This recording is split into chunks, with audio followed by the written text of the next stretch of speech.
નમસ્કાર, ગુજરાત ફર્સ્ટ ન્યૂઝમાં આપનું સ્વાગત છે। હું છું પ્રતિપાલ સિંહ।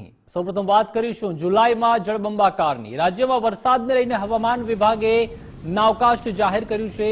રાજ્યના 9 જિલ્લામાં ભારેથી અતિભારે વરસાદની આગાહી વ્યક્ત કરાઈ છે, જેમાં રાતના 11 વાગ્યા સુધી અતિભારે વરસાદની હજુ પણ આગાહી છે, તો સાંજે 7 વાગ્યાથી લઈને રાતના 11 વાગ્યા સુધી રેડ એલર્ટ છે। અમદાવાદ, ગાંધીનગર, બનાસકાંઠા, પાટણમાં પણ રેડ એલર્ટ જાહેર કરાયું છે, તો સાબરકાંઠા, અરવલ્લી, મહેસાણા, ખેડામાં પણ રેડ એલર્ટ છે।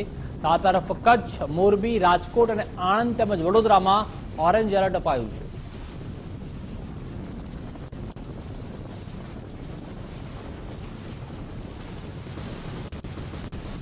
અમદાવાદના વટવાનું મહાલક્ષ્મી તળાવ ઓવરફ્લો થયું હતું। તળાવ ઓવરફ્લો થતા રોડ પર પાણી ફરી વળ્યા। અંદાજે 1 કિલોમીટર સુધીનો રોડ પાણીમાં ગરકાવ થઈ ગયો। તળાવ આસપાસના વિસ્તારની વિકટ પરિસ્થિતિ છે। આગામી 24 કલાક સુધી વરસાદી પાણી રહે તેવી શક્યતા છે। અમદાવાદ શહેરમાં આજે અલગ અલગ વિસ્તારની અંદર ધોધમાર વરસાદ જે છે વરસ્યો હતો, જેમાં ખાસ કરીને અમદાવાદનો પૂર્વ વિસ્તાર અને વટવાનું મહાલક્ષ્મી તળાવ જે છે તે ઓવરફ્લો થયું છે। હાલ જે પ્રકારના દ્રશ્યો જે છે એ વટવા ગામથી મહાલક્ષ્મી તળાવ જવાનો રસ્તો જે છે ત્યાંના દ્રશ્યો જે જોઈ શકાય છે કે હાલ સમગ્ર રોડ ઉપર ઘૂંટણસમાં પાણી જે છે ભરાયેલા છે। જેમ જેમ તમે અહીંયાથી આગળ વધશો ત્યારે કેટ સુધીના પણ વરસાદી પાણી જે છે ભરાયેલા છે। આગળથી તમામ લોકો માટે રસ્તો પણ બંધ કરી દેવો પડ્યો છે। આજે જે પ્રકારે અમદાવાદ શહેરની અંદર વરસાદ જે વરસ્યો હતો તેના લીધે આજે અમદાવાદ શહેરના પૂર્વ વિસ્તારની અંદર અનેક વિસ્તારો એવા હતા કે જે પાણીમાં ગરકાવ થયા હતા। એમાં વટવા વિસ્તારની અંદર સૌથી વધુ 6 ઇંચ જેટલો વરસાદ જે છે આજે વરસ્યો હતો, જેના કારણે આ પ્રકારની પરિસ્થિતિ થઈ છે। એમાંનું મહાલક્ષ્મી તળાવ જે વટવા ગામથી આવેલું છે તે ઓવરફ્લો થયું છે, તેના કારણે આજુબાજુના વિસ્તારની અંદર પાણી જે છે ભરાઈ ચૂક્યા છે। તમામ વાહન ચાલકો પરેશાન જોવા મળી રહ્યા છે, કારણ કે અહીંયાથી તમામ જે વાહન ચાલકો છે તેમના વાહનો પણ બંધ પડી રહ્યા છે, દોરીને બહાર કાઢે તેવી પરિસ્થિતિનું નિર્માણ જે છે એ થયું છે।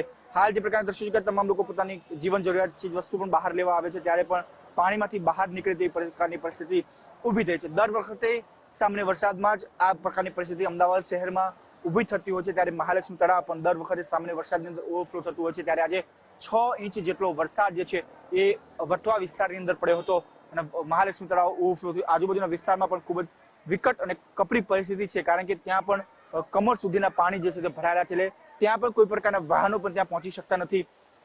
ત્યારે અમદાવાદ મહાનગરપાલિકાની પ્રી મોન્સૂન કામગીરી અને ખાસ કરીને વટવા વિસ્તાર કે જ્યાં દર વખતની આ પ્રકારની પરિસ્થિતિનું નિર્માણ થતું હોય છે, અત્યારે ફરી એકવાર અમદાવાદ શહેરમાં જે પ્રકારે વરસાદ વરસ્યો હતો ત્યારે સામાન્ય વરસાદમાં જ આ પ્રકારની પરિસ્થિતિ હજુ પણ આ જે વરસાદી પાણી છે એ તમામ રોડ ઉપર જે છે જોવા મળ્યું છે। ત્યારે આ પાણી હજુ પણ આગામી 12 કલાક સુધી જોવા મળે તે પ્રકારનું લાગી રહ્યું છે। હવામાન વિભાગ દ્વારા પણ આગામી 24 જે કલાક છે તે અમદાવાદ શહેરમાં રેડ એલર્ટ આપવામાં આવ્યું છે, જેમાં ખાસ કરીને અમદાવાદ, ગાંધીનગર, મહેસાણા, વડોદરા, સુરત જે આજુબાજુનો વિસ્તાર છે ત્યાં રેડ એલર્ટ આપવામાં આવ્યું છે। અમદાવાદ શહેરને પણ આગામી 2 દિવસ સુધી રેડ એલર્ટ આપ્યું છે। આગામી દિવસોમાં ભારેથી ભારે વરસાદ અમદાવાદ શહેરમાં વરસી શકે તેવી પૂરી આગાહી જોવા મળી રહી છે। કેમેરામેન જય જાની સાથે રાહુલ ત્રિવેદી, ગુજરાત ફર્સ્ટ, અમદાવાદ।